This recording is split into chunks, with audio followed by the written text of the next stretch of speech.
Hello my dear viewers, this is your boy Bhuvi. Today நம்ம இன்னைக்கு என்ன பார்க்க போறோம்னா சைக்காலஜி ஆஃப் மணின்ற புக்கில் இருக்க 13th chapter right.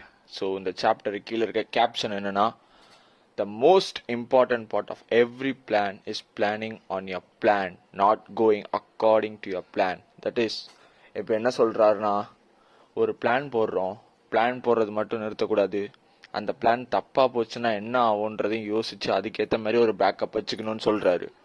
So first நம்ம இதில் யாரை பற்றிலாம் எக்ஸாம்பிள்ஸாக பார்க்க போகிறோன்னா எதை வச்சு பார்க்க போகிறோன்னா த இன்டெலிஜென்ட் இன்வெஸ்டர் புக் எழுதின பெஞ்சமின் கிரஹாம், அதாவது the father of value investing, அவர் சொல்கிறது. அவர் மார்ஜின் ஆஃப் சேஃப்டின்னு ஒரு சாப்டரே எழுதியிருப்பார். அந்த சாப்டர் 20th சாப்டராக வரும் இன்டெலிஜென்ட் இன்வெஸ்டரில். அதை படிச்சிங்கனாலே உங்களுக்கு புரியும். பட் இதில் அவரோட முக்கியமான வேர்ட்ஸ், அதோட ஒரே ஒரு கோட்டை மட்டும் ஆத்தர் சொல்கிறாரு. The purpose of margin of safety is to render the to render the forecast unnecessary.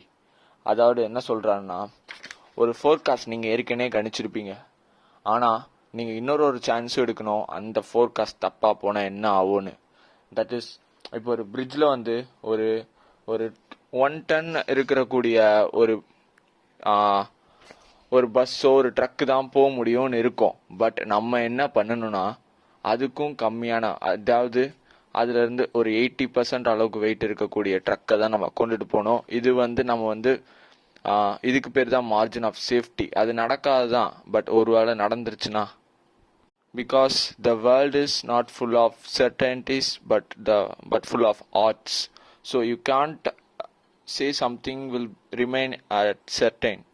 So முக்கியமாக நம்ம இதில் மணியை பற்றி தான் பார்க்க போகிறோம். பட் மணின்று வரப்போ மற்ற எல்லா விஷயத்தையோட மணியில் நீங்கள் இதை எடுத்துகிட்டு வரும்போது ரொம்ப ரொம்ப இந்த சாப்டர் உங்களை இன்ஃப்ளூயன்ஸ் பண்ணியே ஆகணும். நீங்கள் அதாவது ஒரு சீட்டு கட்டு ஆடும் போது இந்த கட்டில் என்னென்ன சீட்டு இருக்குன்னு நம்ம எப்படி சொல்லலாம்னா, இது வரைக்கும் அந்த சீட்டு அதை போடுறவன் எவ்வளோ சீட்டை எடுத்துட்டானோ மீதி எவ்வளோ சீட்டு இருக்கோ நமக்கு தெரியும். நம்ம இப்போ எந்த சீட்டு சொல்லுவோன்னு நமக்கு தெரியும். பட் அங்கே அந்த சீட்டு தான் வரும்னு இல்லை. ஒரு 5 சீட்டு இருக்கிற ஒரு இடத்துல இருந்து நீங்கள் ஒரு சீட்டை சொல்லலாம், ஆனால் அது உங்களுக்கு வரும்னு எந்த சாத்தியமும் இல்லை. அதனால நீங்கள் அது மேலே போய் அதிகமான பெட்டு கட்டினீங்கன்னா நீங்கள் அடுத்த சான்ஸே உங்களுக்கு போயிடும். லெட்ஸே ஒரு 10,000 ரூபாய் இருக்குன்னா நீங்கள் 100 ரூபாயா கட்டினீங்கன்னா உங்களால் ரொம்ப நாள் ஆட முடியும் அந்த கேமை.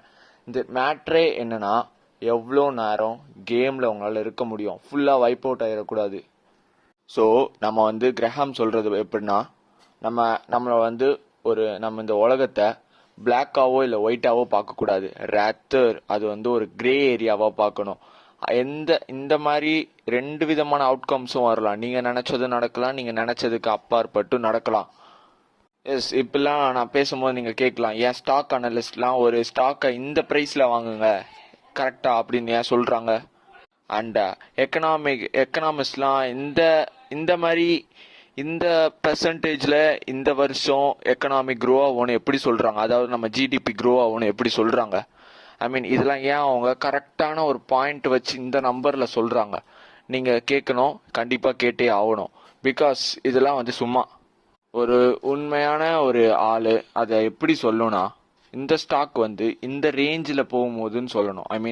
இப்போ 400 to 425, பிகாஸ் அந்த ப்ரைஸில் யாராலுமே வாங்க முடியாது. பாட்டம் ஃபிஷிங்ன்றது ஸ்டாக் மார்க்கெட்டில் ஒரு பொய் கதை.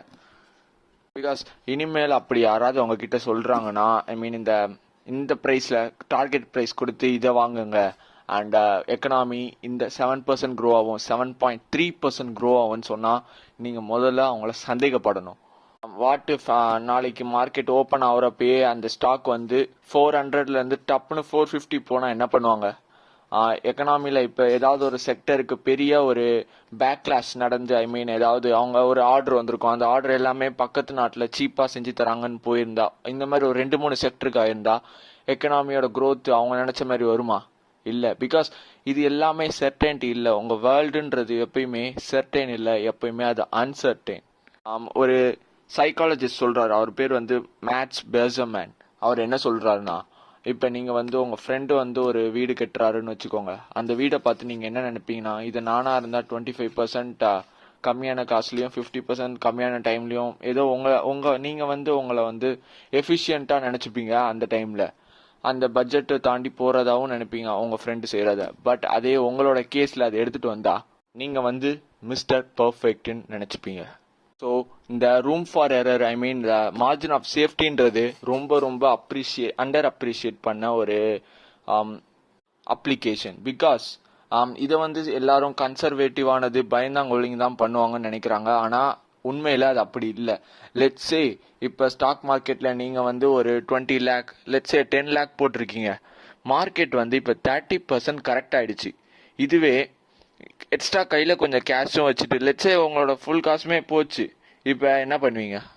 உண்மையாக விஷயம் தெரிஞ்சவன், மார்க்கெட் தெரிஞ்சவன், ஐ மீன் ஒரு 90%, ஐ மீன் நீங்கள் ஒரு 50% லாஸ் எடுத்துட்டீங்க. நீங்கள் என்ன பண்ணீங்க? உடனே காசை வெளியே எடுக்க தான் பார்ப்பீங்க. பட் இப்போ உங்கள் கையில் உண்மையாலே காசு இருந்துச்சுன்னா உங்களுக்கு எந்த கம்பெனிலாம் நல்ல கம்பெனின்னு தெரிஞ்சதோ அந்த கம்பெனியோட ஷேரை சீப்பான விலைக்கு வாங்கலாம். ரைட்? லெட்ஸே இப்போ நீங்கள் அதே 10 lakhக்கு லிவரேஜ் பண்ணியிருந்தீங்க. 10,000 ரூபாய், ஐ மீன் 1,00,000 தான் உங்களது. 9 lakhs வந்து உங்கள் புரோக்கர். இது நீங்கள் ஃபுல்லாக வைப் அவுட்டு மைனஸில் இருப்பீங்க. ஸோ திரும்பி இப்போ உங்களுக்கு உள்ள கேமுக்கு வர சான்ஸே இல்லை. பிகாஸ் கேஷே இல்லாமல் தான் நீங்கள் லிவரேஜ் பண்ணியிருக்கீங்க. இப்போ இருக்கிற லிவரேஜும் போய் கேபிட்டலும் வைப் அவுட் ஆகி என்ன பண்ணுவீங்க? பிகாஸ் அந்த பாட்டமில் வாங்குற சான்ஸ் வந்து உங்களுக்கு போயிடும். லெட்ஸே நான் என்ன சொல்கிறேன்னா, 10 ரூபா பொருளை 10 ரூபாய்க்கு வாங்கியிருக்கீங்க, ஓகேவா? இப்போ அந்த 10 ரூபா பொருள் வந்து திடீர்னு வந்து 7 ரூபாய்க்கு விற்கிறான் மார்க்கெட்டில். என்ன பண்ணுவீங்க? கையில் காசு இருந்தால் நீங்கள் அதை போய் வாங்குவீங்க. நிறையா வாங்குவோம். ஏன்னா பஃபட் இதை ஒரு இடத்துல சொல்லுவார், கொக்கோ கோலா வந்து இப்போ வந்து ஒரு 10 ரூபா கோக் வந்து 7 ரூபாய்க்கு விற்றா மக்கள் எவ்வளோ போய் வாங்குவாங்க. ஆனால் ஏன் ஸ்டாக்ல வந்து ஸ்டாக் மார்க்கெட்டில் மட்டும் ஸ்டாக் கீழே வந்தால் யாருமே ஏன் வாங்க மாட்டாங்கன்னு கேட்பாரு. ஸோ இந்த புக்கில் வந்து பில்கேட்ஸை பற்றியும் சொல்லியிருக்காங்க. பில்கேட்ஸ் வந்து மைக்ரோசாஃப்டை வந்து ஐபிஓ பப்ளிக்காக எடுத்துகிட்டு போகிறதுக்கு முன்னாடி அவர் என்ன சொன்னார்னா, என் கம்பெனிக்கு ஒரு வருஷத்துக்கு தேவையான சேலரி, ஐ மீன் ஸ்டாஃபுக்கு தர வேண்டிய சேலரியை நான் என் பேங்க்கில் வச்சுட்டு தான் நான் மற்ற வேலையை பார்க்க முடியும். பிகாஸ் எனக்கு ஆர்டர் வரலாம், வராமல் போகலாம், ஆனால் அவங்களுக்கு நான் வந்து காசை கொடுத்தே ஆகணும். வாரன் பஃபட் வந்து அவரோட 2008 நடந்த ஜென்ரல் மீட்டிங்கில் வந்து ஒரு பிளெட்ஜ் மாதிரி எடுத்திருக்காரு. அவர் என்ன சொன்னார்னா, எனக்கு என் இடத்த அடுத்து நிரப்ப போகிற ஒரு ஆள், ஐ மீன் த காய் who is going to fill in my shoes should run Berkshire with more ample cash. என்ன சொல்றாங்கன்னா, என்னதான் நீங்க ஒரு ஸ்டாக்ல இன்வெஸ்ட் பண்ணியிருந்தாலும் கையில எப்பயுமே கேஷ்ன்றது வேணும். தட் இஸ் ட்ரை பவுடர் கையில எப்பயுமே இருக்கணும். அப்பதான் சான்ஸ் வரும்போது உள்ள நம்ம தாவி பிடிக்க முடியும். அதே இடத்துல அவர் இன்னொரு ஒன்று சொன்னாரு, ஒரு எக்ஸ்ட்ரா 2 to 3% ப்ராஃபிட்டுக்காக என்னோட பல நாள் தூக்கத்தை நான் விட மாட்டேன்னாரு. அந்த வார்த்தையில அவ்வளோ அர்த்தம் இருக்கு. இன்னொன்று நான் உங்களுக்கு என்ன சொல்ல விரும்புகிறேன்னா, எப்பயுமே ஒரு மார்க்கெட் வந்து கிராஷ் ஆகுதுன்னா நீங்கள் அதை எப்படி பார்க்கணுன்னா, ஒரு கோல்டு வந்து ஒரு 10% விழுந்தா தங்க கடையெல்லாம் கூட்டமாகாது. அது மாதிரி தான் நீங்கள் நினச்சிக்கணும். மார்க்கெட் கிராஷ்ன்றதை ஃபுல் டாஸாக பார்க்கணும். தூக்கி சிட்ஸு தான் அடிக்கணும். அதை மீன் மார்க்கெட்டோ இல்லை உங்கள் போர்ட்ஃபோலியோ 30% உழுதுன்னு நான் சொல்லும் போது அதை ஒரு ஸ்ப்ரெட்ஷீட்டில் போட்டு காமிச்சு அதை நான் உங்களுக்கு அப்படியே சொல்லும் போது, வெறும் வாயில் சொல்லும் போது உங்களுக்கு எதுவும் தெரியாது, மென்டலாக அஃபெக்ட் ஆகாது. பட் நீங்கள் அதை நேரில் பார்க்கும் போது, அந்த ரெட் கலரை பார்க்கும் போது தான் உங்களுக்கு உண்மையாகவே புரியும். அப்போ உங்களுக்கு கை கால் நடுங்கும். ஸோ எப்பயுமே வந்து அந்த ஒரே ஒரு இதை மட்டும் ரிலை பண்ணி இருக்காமல் கையில் கொஞ்சம் கேஷும் இருக்கணும். அண்ட் தென் தப்பான ஒரு இன்வெஸ்ட்மெண்ட்டை பண்ணக்கூடாது. தட் இஸ் ரொம்ப பெரிய ரிஸ்க்லாம் எடுக்க தேவையே இல்லை. ஒரு 5% எக்ஸ்ட்ரா கெயினுக்காக அது நாளைக்கு உங்களோட வச்சிருக்க கேபிட்டலே சுத்தமாக அழிச்சிரும். கேம்லேயே அடுத்து வர முடியாது.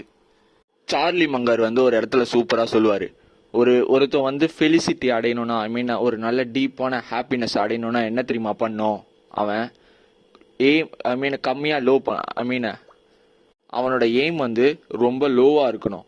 இப்போ நான் வந்து இப்போ இந்தியன் மார்க்கெட் வந்து ஒரு இயருக்கு 13% க்ரோ ஆகுதுன்னு வச்சுக்கோங்க. ஒரு 10 year ஆவரேஜ் எடுத்து பார்த்தா, ஐ மீன் நான் வந்து என்னோட ஃபர்ஸ்ட் கோல் வந்து என் இன்வெஸ்ட்மெண்ட் தப்பாகவும் போகலாம்.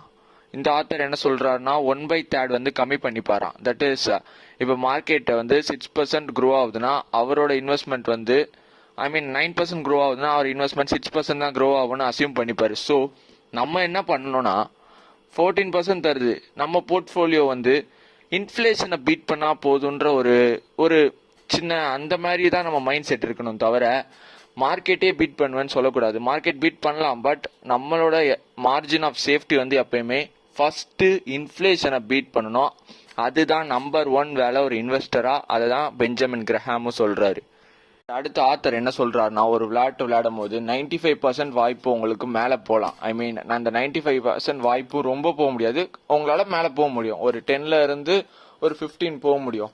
பட் ஒரு 5% வாய்ப்பு வந்து அந்த வாய்ப்புல மாட்டினீங்கன்னா நீங்க 0க்கு வந்துருவீங்க. அந்த மாதிரி விளையாட்டை எப்பயுமே விளையாடாதீங்கன்னு சொல்றாரு. எஸ்பெஷலி இந்த ஆப்ஷன்ஸ், ஃபியூச்சர்ஸ் அண்ட் ஆப்ஷன்ஸ்லாம் விளையாடாதீங்கன்னு சொல்றாரு. ட்ரேடிங் பண்ணாதீங்க. இதை தான் அதை மீன் பண்றேன் நானும்.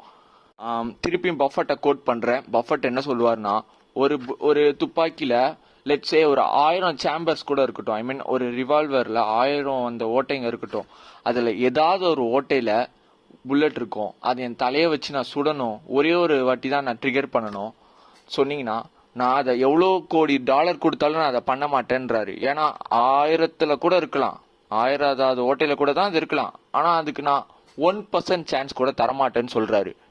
பிகாஸ் இன்வெஸ்ட்மெண்ட்ன்றது எவ்வளோ நேரம் கேம்ல இருக்கும்னு தான் முக்கியம். இது டெஸ்ட் மேட்ச், T20 இல்லை. எவ்வளோ பால்னாலும் அடிக்கலாம், இன்னிங்ஸ் நம்ம கொண்டு போனோம், அவ்வளோதான்.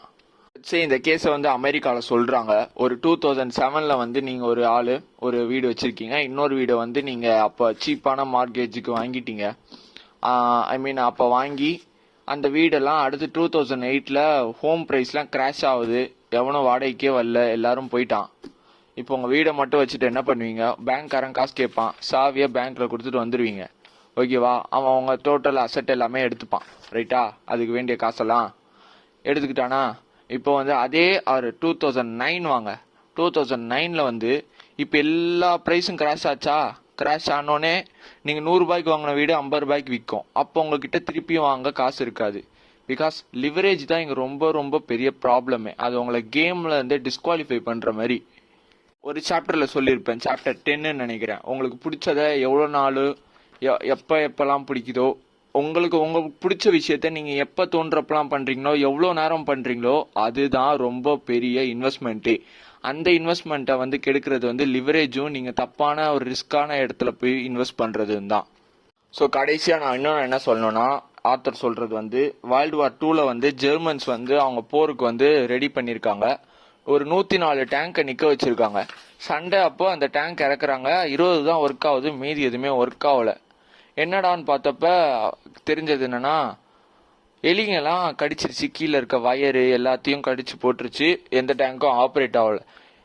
நம்ம என்ன நினைச்சிருப்போம், ஒரு டேங்க் வந்து பாதுகாப்பு தரணும்னா அந்த மேல வர மிசைல் தாங்கணும், புல்லட்ஸை தாங்கணும், கிரெனேடை தாங்கணும் தான் நம்ம நினைச்சிருப்போம். பட் ஆனா அங்க நடந்தது என்னன்னா, யாருமே அந்த தயாரிச்ச இன்ஜினியர் வந்து எலிக்கடியை தாங்கணும்னு அவன் நினைச்சு கூட பார்த்துருக்க மாட்டான். இதுக்கு பேர் தான் மார்ஜின் ஆஃப் எரர். இப்படிதான் நடக்கும். பிகாஸ் ஃபியூச்சர்ன்றது வந்து செர்டைன் இல்லை, எதுனாலும் நடந்து உங்களோட கேமே காலி பண்ணும். ஸோ பேக்கப் எப்பயுமே இருக்கணும்ன்றது தான் இந்த சாப்டரோட எசன்ஸே. இந்த சாப்டர் பிடிச்சிருந்ததுன்னா லைக் பண்ணுங்க, ஷேர் பண்ணுங்க, கமெண்ட் பண்ணுங்க. அண்ட் 14th சாப்டர் என்னன்னா யூ வில் சேஞ்ச். அந்த சாப்டர் வந்து அடுத்த சாட்டர்டே வந்துடும் வீடியோ.